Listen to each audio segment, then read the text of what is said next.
Hello and welcome to this video. In this video, I'll be showing you how to put images on surfaces. In Pygame, there are two types of surfaces.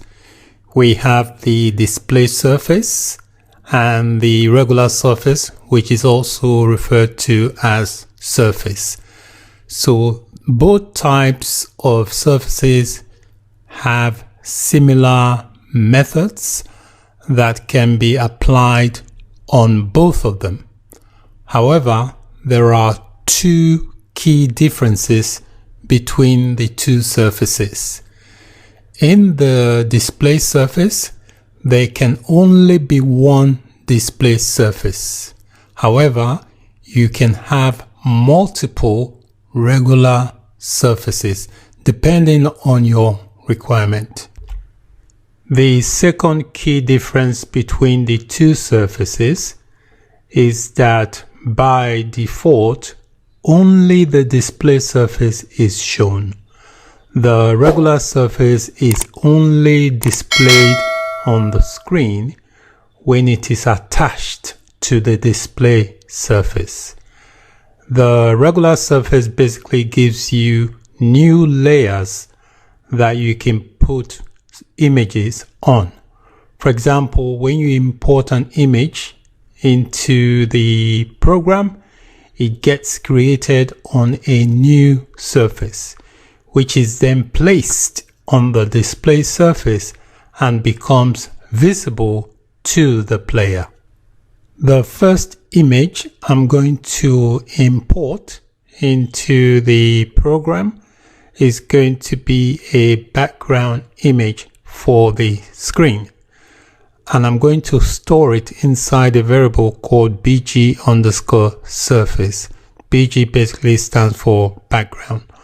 So in Pygame, to load an image, you use pygame.image.load, and inside the load method you specify the destination where you're getting the image from. I'm getting the image from my assets directory, and the name of the image is called background-day-png. It's a PNG image. I'm also attaching a .convert method. Now this convert method is not strictly necessary, but it helps to convert the image into a type that is easier for Pygame to work with and run the game more efficiently. This makes the game run at a faster speed and also at a more consistent speed, especially when the game gets busier with activities. So this is where I'm getting the image from my directory inside this folder called assets, and this is the image I'm getting here. Is the background-day, and the dimension is 288 by 512, which is the same dimension as the screen.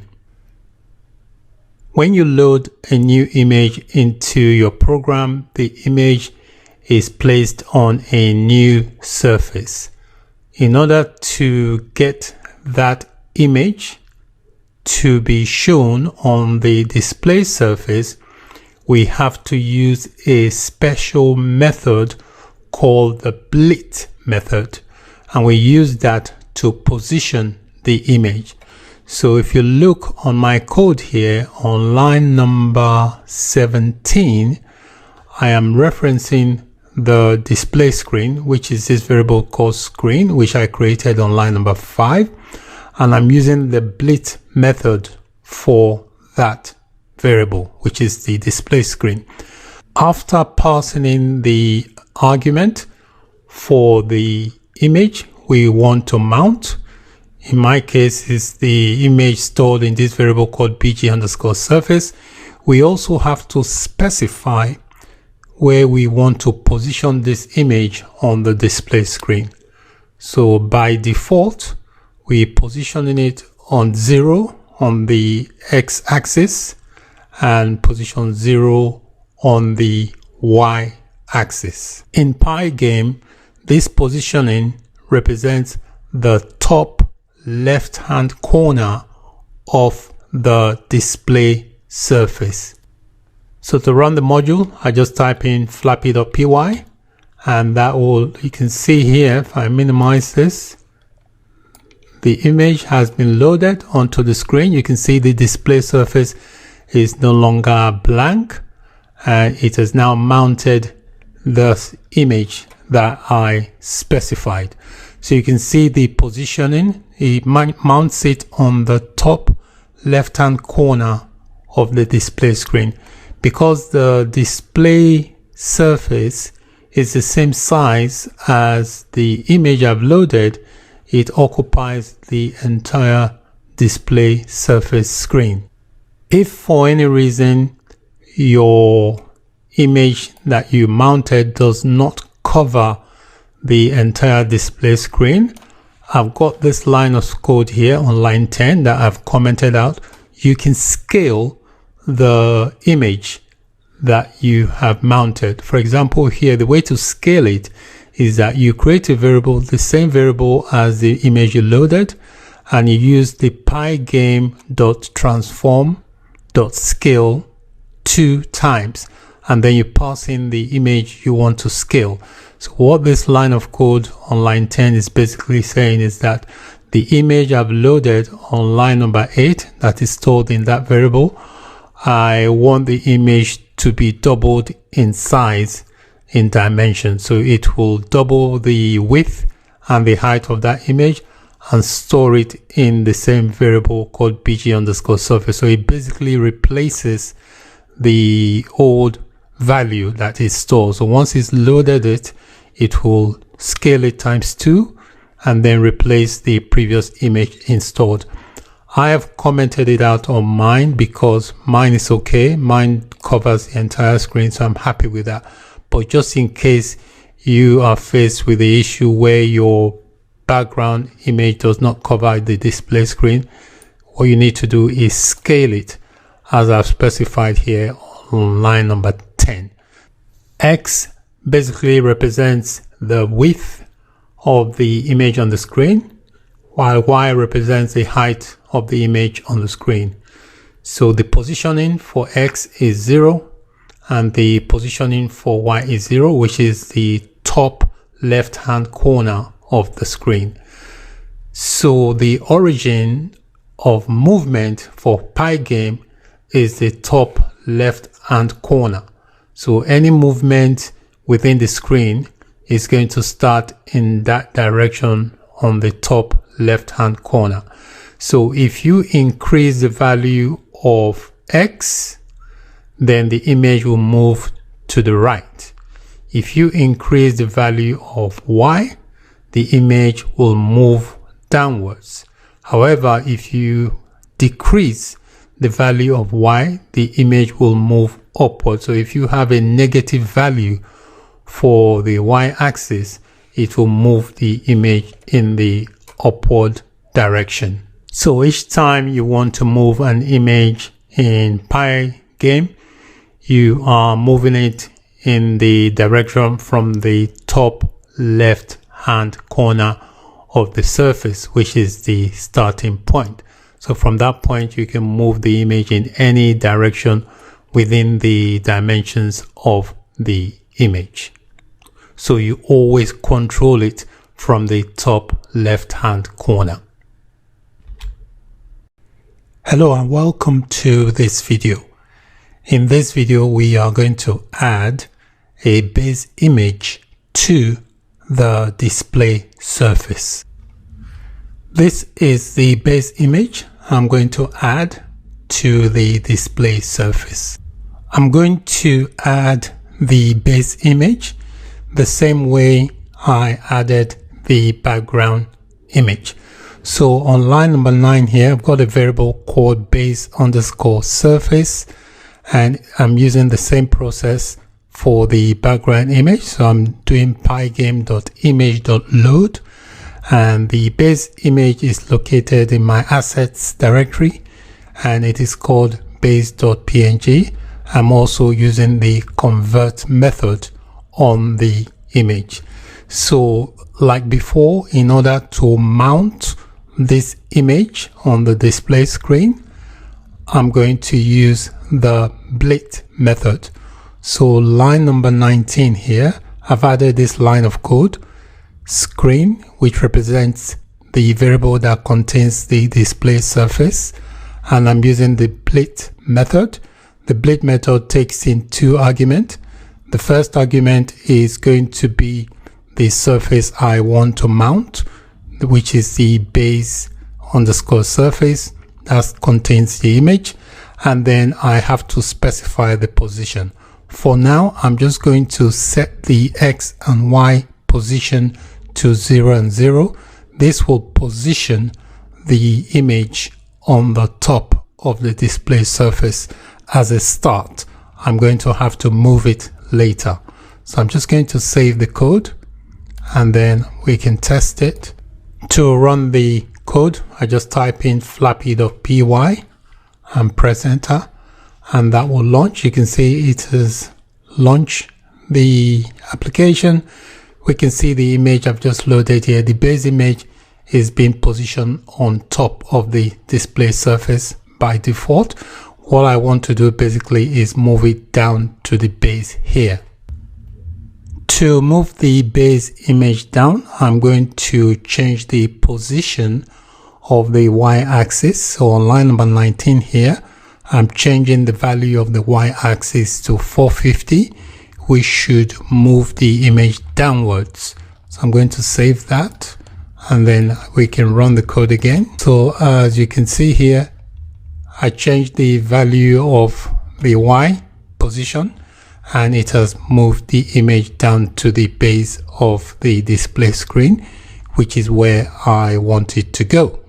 The image at the moment is static.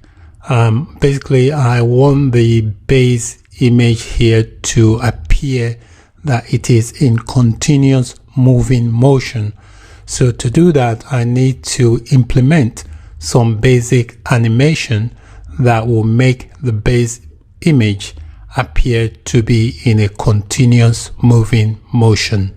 In order to create an animation effect that make the base image appear to be in continuous motion, I'm going to have to change slightly the position of the value of X. So I'm going to change this slightly so that on every cycle of the while loop, it will increase just by 1.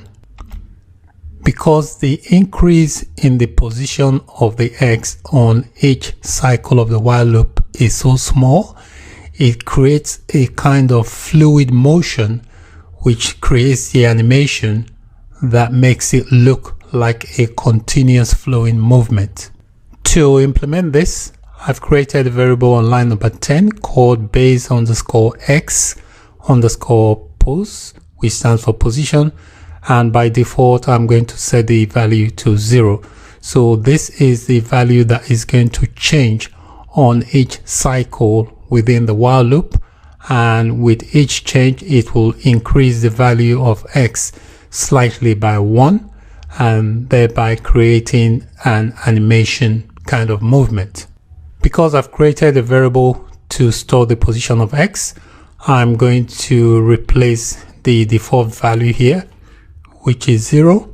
I'm going to replace that with the name of the variable I created to store the value. So it's now called base underscore X underscore position. So this is the value that is going to change incrementally on each cycle of the while loop.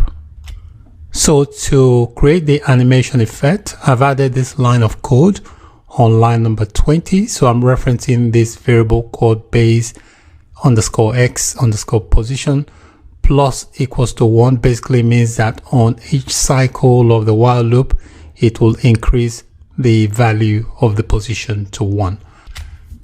If I run the code now, you should see the animation effect fairly quickly.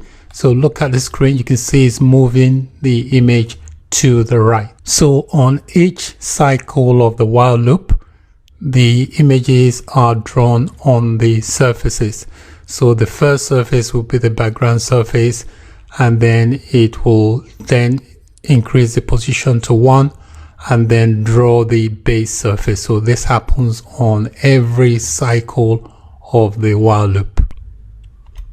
So the image is not static. It is always drawn all the time as long as the program is running and the loop is running. At the moment, the animation is moving the base image to the right. To move it to the left, I need to change the value on line number 20 here from positive to negative, and that will move the image to the left. So I'm going to save that and then run the code again, and then just take a look. You can see the animation is moving it to the left. At the moment, the animation seems to be working, but it moves the base image completely off the display surface. We want to keep it on the surface, so that's the next thing to fix. To fix this, I'm going to have two base images, both next to each other and moving in the same direction. So this will kind of keep the images on the screen. I'm going to create a dedicated function that will be responsible for drawing the base image on the display surface.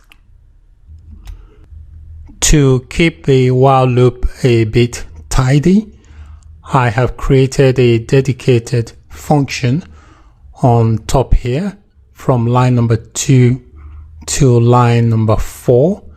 This function is going to be responsible for mounting the base image on the display surface. Inside the draw_base function, I've added the two surfaces twice, which is the base surface, because I want to have two base surfaces so that I can create an animation effect with that. I don't need line number 25 anymore because I have added that into my function, so I'm going to get rid of that. But I'm going to call the function on line number 25.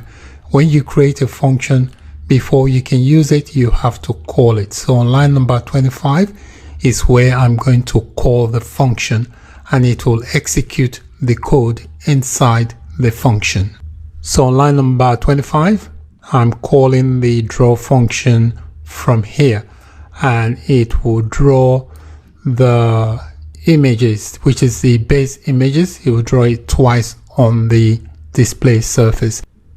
Inside the draw_base function, I have the base_surface. I have it entered twice because I want the same image to be together so that it creates an animation effect. However, there's a slight difference between the two. On line number 4 here, I have added a value for the x-axis, and I've given it 288, which is exactly the same width as the display surface. So the first floor, which is on line number 3, is going to be on position 0 on the x-axis, and the second floor, which is on line number 4, is going to be on position 288 on the x-axis, which is the same width as the display surface. So the first floor on line 3 will run on position 0 on the left hand side of the screen, and the second floor will run on position 288 on the right hand side of the screen. By doing it this way, it places both floors next to each other and creates an animation effect.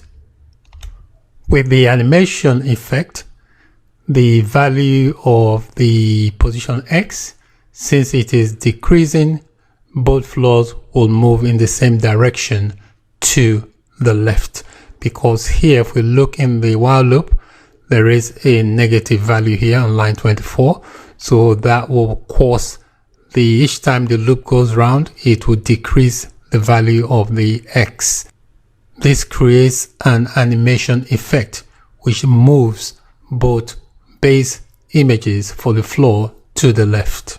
If I run the code now, you should see the effect. You can see it's moving to the left and eventually it moves the image off the screen. But we're going to fix that so that the image remains on the screen. To keep the base image on the surface of the display screen and to keep it moving, I'm going to implement a conditional statement. So on line number 26 here, I am checking for a condition. So I'm doing that with the if statement. So I'm saying if the value of this variable called base underscore x underscore position, which contains the position of the x-axis, if that is less than or equals to negative 288, which is the actual width of the display surface, we're checking for this condition. If it is, then we want this code to run. So the code on line number 27 is going to run. So it's going to set it back to 0. So what this means is that if the left surface is too far to the left, we want to take some action, and the action we're taking is on line number 27. I am setting the value back to 0 again, which basically takes it back to the starting point, and this will create a continuous moving base floor type of animation. Now if I run the code again, you should see the base surface in continuous motion, and it will also stay on the screen. So let's check that out. So you can see the bottom here, this is the base. Let's minimize that so you can see it properly. You can see it creates some kind of continuous moving animation on the bottom. So we have now fixed the issue. The base image is now dynamically moving on the display surface. Hello and welcome to this video. So far in our game, we have learned how to import surfaces by importing the images and then scaling the image for the surface where necessary. And we also learned how to mount the surface using the blit method on the display surface. We are going to import the bird into the game, but we're going to do it slightly differently from how we imported the images for the surfaces. The reason for that is we cannot check for collisions between surfaces, so that's why we cannot import the bird directly into the surface. We want to be able to control where we place the bird. With the bird, we want to be able to rotate it later on, and when you're rotating the bird, you want to rotate it from the center. We can't do that with surfaces because surfaces operate from top left-hand corner. The surfaces are still useful. It's just that we can't place the bird on them directly. To get around these two obstacles, we're going to use a rectangle.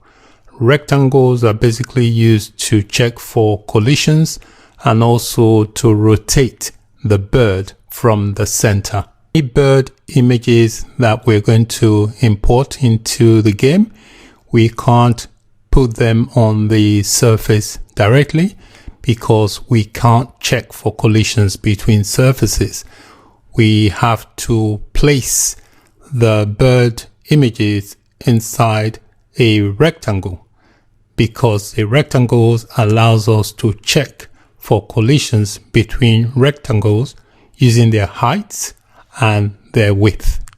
And also we can rotate the bird from the center of the rectangle. We can't do that if we are placing the bird directly on the surface, because the movement on the surface is from the top left-hand corner. You can place rectangles within rectangles, and this allows you to check for collisions between different rectangles using the height and their width.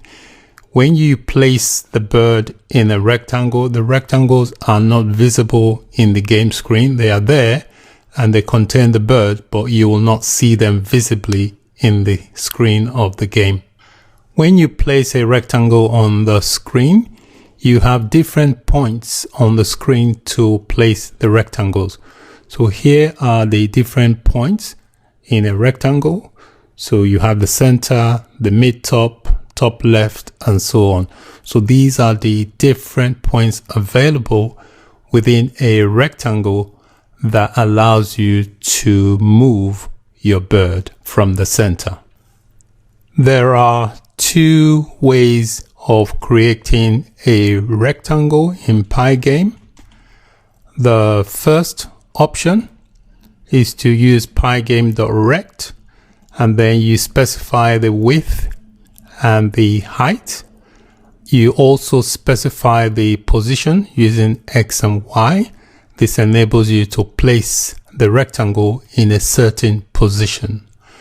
This method is not widely used. The second method and the most widely used method is this one. So you use this command. This basically takes a surface and puts a rectangle around it.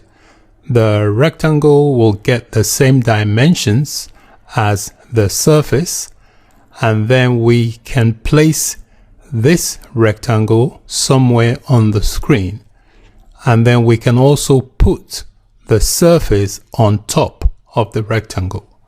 This basically allows you to check for collisions and also to rotate the surface in any direction. So let's go ahead and implement this in our code. I have added two extra lines of code here, line number 16 and line number 17. On line number 16, I've created a variable called bird_surface. This variable is going to store one of the images of the bird, and we are importing using the same process the way we imported the images for the surfaces. So we do pygame.image.load, and then we specify the location of the bird.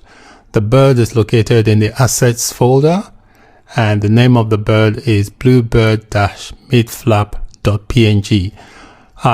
There are several images of the bird that we're going to use to create animations later. For now, I'm just importing one of those images.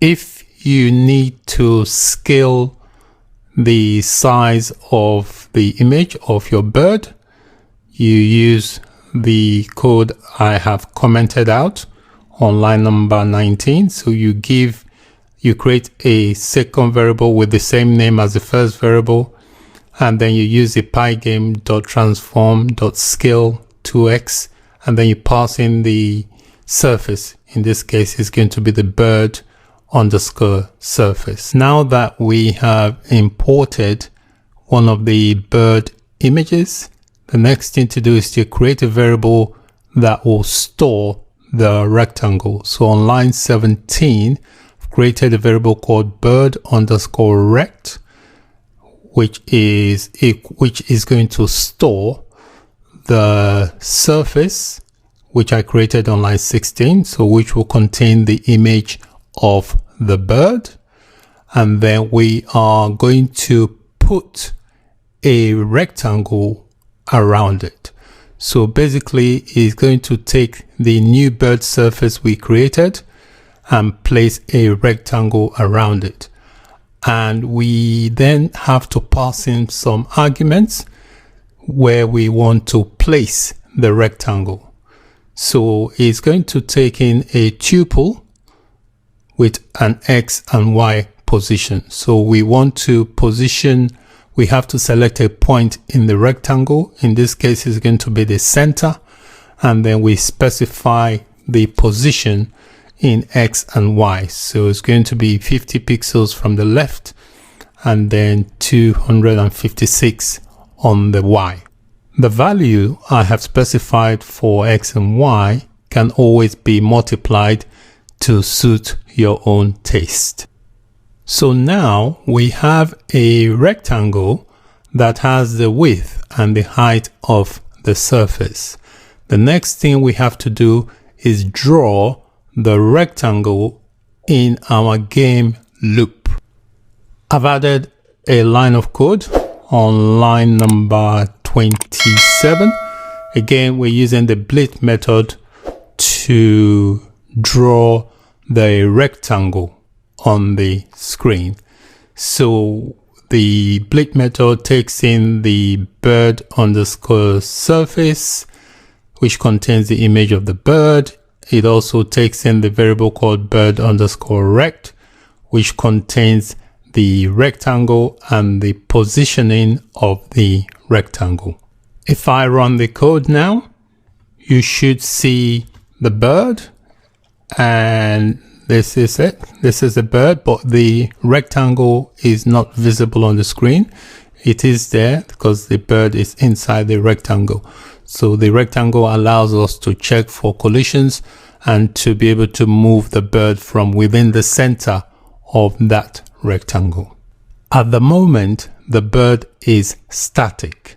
In the next video, we're going to apply some animation that will make the bird fall down.